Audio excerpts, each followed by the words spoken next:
Ano kaya ito mga par? Yung idea kayo ano to mga par? Musok-usok oh. Yan sa building.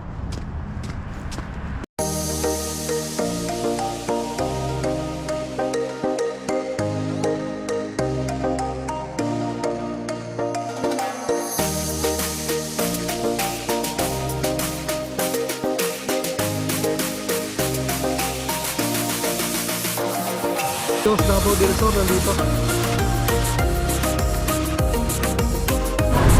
Oh, Canada!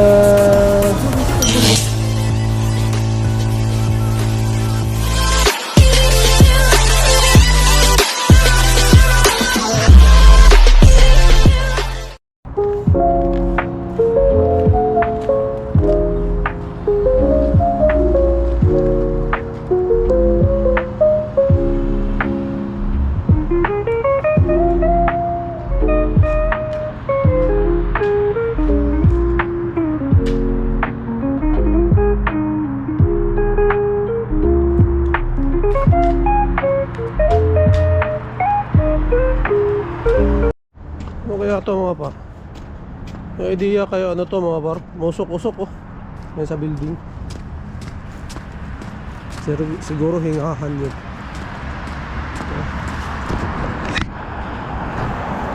Yan. Nakaka tayo mga par. Punta doon sa ESO sa gasoline no? Kasi dito yung kape.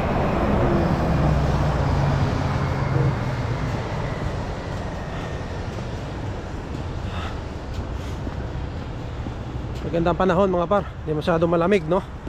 So good morning sa lahat. Good morning sa ating mga sulit na sumusuporta. Walang sawang pasasalamat sa inyo mga par no?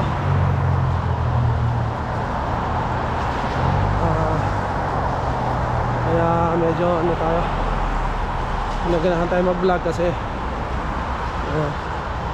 kita natin sa mga views natin na meron pa rin ano no, nanonood. So yeah.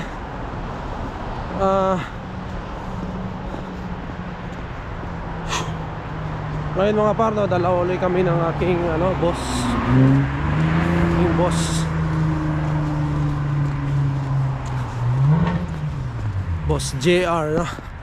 Ang driver ko mga par, ano na kami, dalawa na kami, magkasama na palagi no? Sa ruta namin. So yun, mahasa na kami ng ano doon mga par no? Sa biyahe. So yun, baka nagsawa lang kayo sa mukha ko mga par, sa view naman. Yung mga sa nilalakaran natin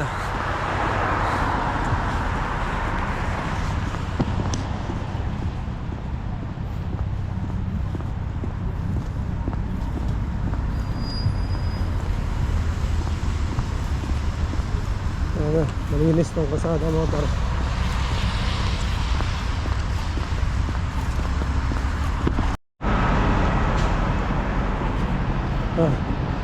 8 minutes pa naman yung bus. Ano pa ba? At parang nandito na. Hindi tayo makabili ng kape. Nakasakay tayo. Yan kabila kong kape dyan mga par. Nandito. Ito mga par.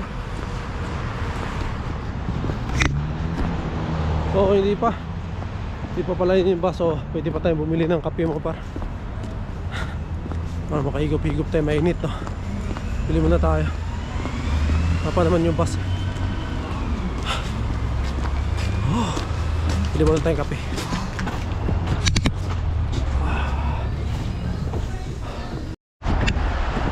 So ayan mga par, kabili na tayong kape. Kape. Ito lang yung natin mga par no. Kape lang sa umaga, happy na tayo.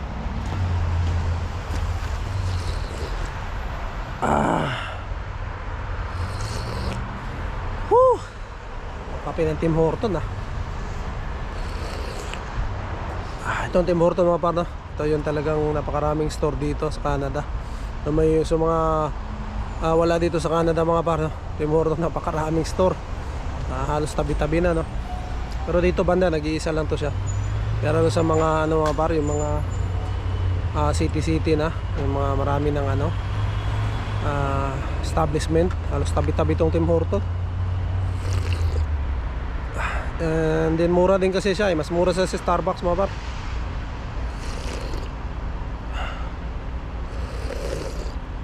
Yung Starbucks kasi minsan sa mga mall lang yan. Meron din sa mga labas, pero mas marami nga yung store ng Tim Hortons. Sa Pilipinas mga par, mayroon na rin to, di ba?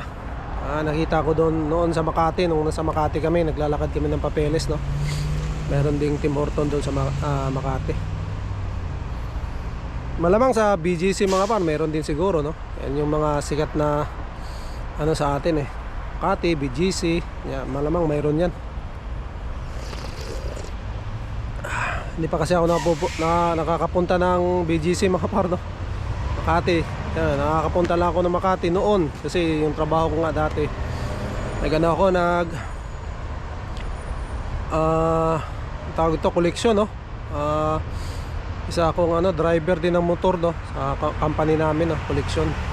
Nangungulikta ako doon sa Makati mga par, may mga customer kami doon.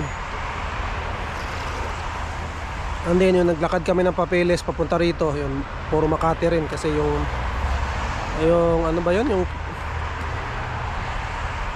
yung nagba-biometrics ka, kuha ka ng biometrics, and then kunin mo yung visa mo, pasa mo doon sa Makati mga par. Ilang beses kami pabalik-balik din dyan, biometrics, tapos pasa namin yung passport namin, tapos mga ilang kukunin namin kasi may visa na.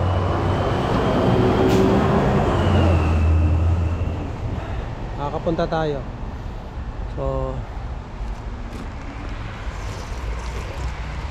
upo muna tayo mga par, kasi mamaya panay tayo na natin, no? Baho natin, hindi na tayo makaupo. Bagay, kaupo rin tayo sa sa sasakyan, pero upo baba na tayo mga par. Kaya sulitin natin tong nakakapag-relax pa tayo, kasi mamaya bakbaka na, paspasa na mamaya mga par. So ayun, kahapon pala mga par, no, may share ko lang, no. Kahapon kasi nag-Uber ako dito kasi late na ako eh. Medyo wala pa yung bus. So nag-Uber na lang ako. Nakausap ko yung yung Uber driver. And then yun, kapag nakipagkintuhan siya, kintuhan kami ng konti. So marami siyang tinatanong mga par, no, hindi ko na sinasagot. Kasi diba, hindi ko naman siya kilala. Yun nga, sabi niya, sa kwento lang niya, napakalamig na daw. Bakit, paano ko daw kinakaya, no? Yung lamig sa labas na naghihintay pa ng bus, siya daw na nasa loob na ng sasakyan, lamig na siya. So, ewan ko sa kanya kung anong niya. Nasa loob na siya, may heater na yun mga para. Parang nilalamig pa siya. Ewan ko lang yung sasakyan niya, kung talagang na yun, nag-heater ba siya. Dito naman mga par, no, kaya naman kasi may mga naman eh, damit naman eh, mga per clothing lang talaga. Dito na yung bus mga par, mamaya uli mga par, ha. Gahay na kami mo. Ito na ako. Tawagi lang ko. Sige.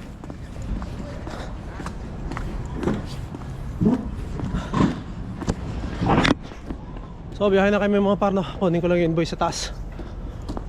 Morning run, let's go. Diba?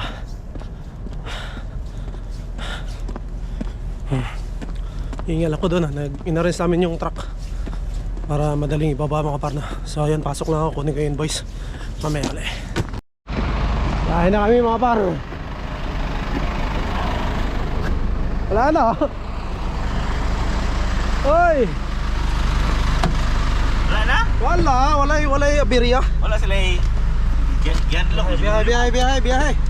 Singhagan, siguro na yung siguro. Biyahe ka na. Hey! Woohoo! Biyahe na. Morning run mga par. Let's get it on. Let's get it on.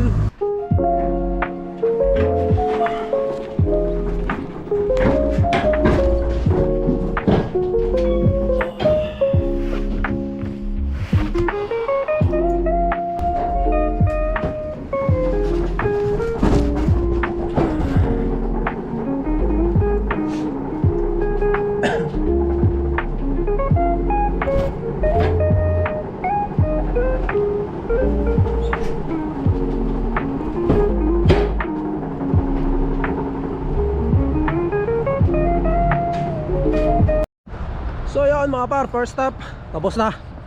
Deliver ko dyan sa likod mga par, no? So second stop ang ating morning run mga par. So napakaganda ng panahon, no? Hindi na tayo nagbukunit, no? Sarap. Second stop dito kami mag mga par, deliver. Puro basement yan mga par, no? Sa baba kita nyo naman nung makarang bag, no? Basement lahat. Sama ko. Diba? Gawin natin yung apat.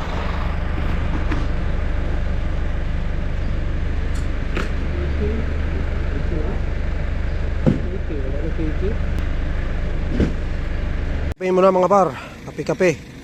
Habang hinihintay namin yung babakante, ano, yung dalawa lang kasi yung mga par, no? Yung docking area nila. So may nauna na. Dito kami naghihintay. Ayan, tayo namin yung may isang umalis dyan, papapalit kami. So kape-kape muna. Ganda ng panahon ngayon mga par, oh. Tim Horton, baka naman. Ayan, oh. Ganda ng panahon, di ba? Yan, dyan sa likod na yan, basurahan mga par.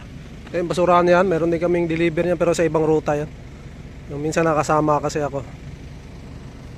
Kaya alam ko yan, yung gilid na yan. May deliver kami dyan. Woo! So bukas pala mga par, no, may pipick upin tayo. Pipick upin natin yung t-shirt natin, no. Nag-message na si parang Jess Vlog, no. Gawa na daw. So pipick upin natin sa kanya bukas, before lunch, no? Before 1 PM 'yon. So 'yun. Mamimit na rin natin si parang Jess Vlog, idol din natin 'yan, no. Kaya nagba-vlog sa Canada rin 'yan, no. Sa Facebook naman sa kanya mga parto. Isa siyang food vlogger. Nagre-review ng mga food, no. So isa rin 'yun sa gusto nating gawin, no, pero siguro mga par, wala na tayong time kasi masyado. Kailangan kasi alis ka na alis, and syempre may sasakyan ka doon mga par, kasi para yun, mapuntahan mo yung mga ano. Tayo wala pa. So ito muna tayo sa daily vlog, no mga par. So kape muna tayo. Pangalawang deliver namin mga par, no, sa panghapon namin na delivery. Ito ang pangalawang customer. Ayan, puno pa yung truck mga par. Tignan nyo naman, full pack, puno mga par, di ba?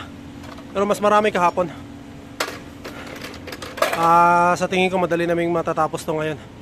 Umaga kami mga par, no? Wala berya. So ayun, biyahe na kami. Grabe na crowded dito guys. Grabe na crowded mga par. Maraming tao.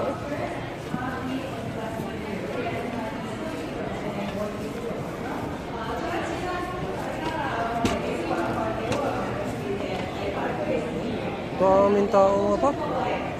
Meron dito.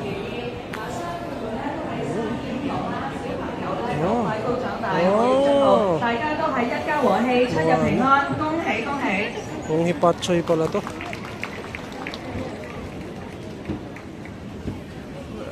我哋而家都請或者太古廣場嘅 Board of Directors 啦，其實嚟可以接受我哋嘅可信，同埋代表Maraming tao dito sa Pacific Mall mga par. Talagang ano, jam pack tao dito sa Pacific Mall. Kita nyo naman, oh, daming tao. May program sila, eh. Siguro sayaw ng mga ano, dragon dance.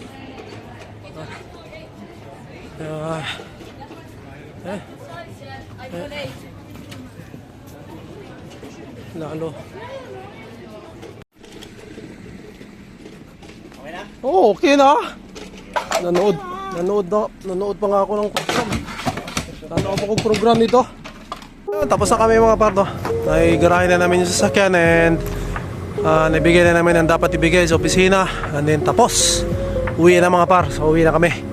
And yun, sabi ko sa inyo, pupunta ako doon sa bahay nila Boss GR, no, yung ating kasamang driver, no. So mag-chill kami doon mga par. So mahaba na tong ano natin mga par, no, vlog natin ngayon Sabado. So siguro dito muna natin tatapusin yung vlog natin doon sa pagpunta kina Boss GR. Ibubukod natin yung vlog na yun mga par, no, kung makapag-vlog pa. Tignan natin mga par, no. So siguro hanggang dito na lang mga par. Ingat kayo. Happy weekends mga par, no, sa lahat ng nandito sa Canada, no. And maraming salamat. To God be all the glory mga par, and we'll see you on the next one. Bye!